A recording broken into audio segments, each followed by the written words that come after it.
Hello, పంచతంత్రలోనే మంచి కథ విందామా? పూర్వం ఒక గ్రామంలో హరిదత్తుడు అనే వ్యక్తి నివసించేవాడు. అతను ఎంతో కష్టపడి వ్యవసాయం చేసేవాడు. ఎంత కష్టించినా పంట సరిగ్గా పండేది కాదు. మంచి ఎండలో పొలం దున్ని దున్ని అతడు అలసిపోయాడు. విశ్రాంతి కోసం తన పొలంలోనూ చెట్టు కింద నడుం వాల్చాడు. ఆ చెట్టు పక్కన ఒక పుట్ట ఉంది. అందులో ఒక నాగుపాము ఉండేది. హరిదత్తుడు ఇలా అనుకున్నాడు, ఈ పుట్టలో నాగుపాము నా పొలంని కాపాడుతుంది. కానీ నేను ఒక్కరోజు కూడా దానికి పాలు పొయ్యలేదు. అందుకే కాబోలు నా పొలంలో పంటలు సరిగ్గా పండడం లేదు. రేపటి నుంచి పాలు పోసి పామును పూజిస్తాను అనుకున్నాడు. తరువాత రోజు సాయంత్రం ఓ మట్టి పాత్రలో పాలు పోసి పుట్ట వద్ద ఉంచి ఇంటికి వెళ్ళాడు. మరునాడు వచ్చి చూసేసరికి మట్టి పాత్రలో పాలు లేవు, ఒక బంగారు నాణెం ఉంది. అది చూసి ఎంతో ఆనందించాడు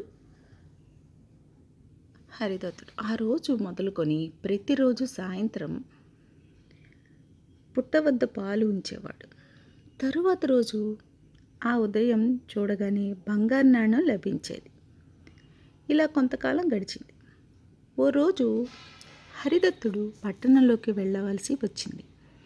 తన కొడుకుని పిలిచి రోజు సాయంత్రం పొలంలోని పుట్ట వద్ద పాలు ఉంచమని చెప్పాడు. సరేనన్నాడు ఆ యువకుడు. తండ్రి చెప్పినట్టుగానే యువకుడు పాలు ఉంచాడు. తర్వాత రోజు ఉదయం చూసేసరికి ఓ బంగారు నాణెం లభించింది. అత్యాశతో యువకుడు ఇలా అనుకున్నాడు, రోజుకో నాణెం తీసుకోవటం ఎందుకు?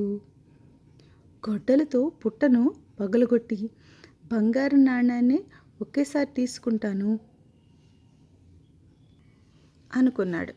అనుకున్నట్టుగానే యువకుడు ఓ గొడ్డలతో పుట్టను పగలగొట్టాడు. బుస్సున బయటకు వచ్చిన నాగుపాము ఆ యువకుడిని కాటేసింది.